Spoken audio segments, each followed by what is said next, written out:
You're probably relying on ChatGPT or Gemini for answers, but are you actually verifying what they give you? Because trusting AI blindly is the most dangerous thing you can do right now.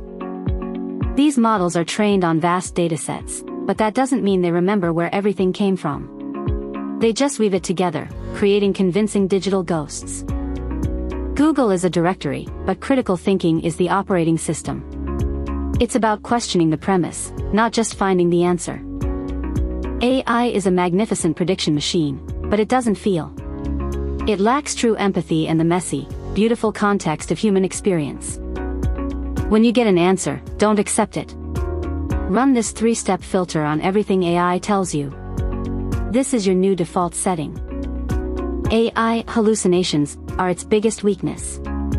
It will confidently present completely fake facts as if they were gospel truth.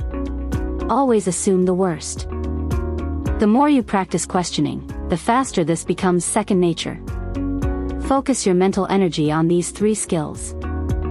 When you take the raw output and refine it with human insight, your quality increases dramatically. That's where the real value is. Don't just ask a question, structure the prompt. Tell the AI who it is, and how it must answer. As the great philosopher Socrates said, the unexamined life is not worth living. The job of the future is questioning. Your ability to critically assess information is the ultimate form of personal defense in this new digital landscape. Being good at prompting is nice, but thinking critically means you don't need the AI to tell you what to think. You just know better. Take these 3 simple actions starting today. Make questioning a habit, not an afterthought. AI is a tool, not an oracle. Keep your mind sharp, keep questioning everything you hear, and hit that like button if this helped.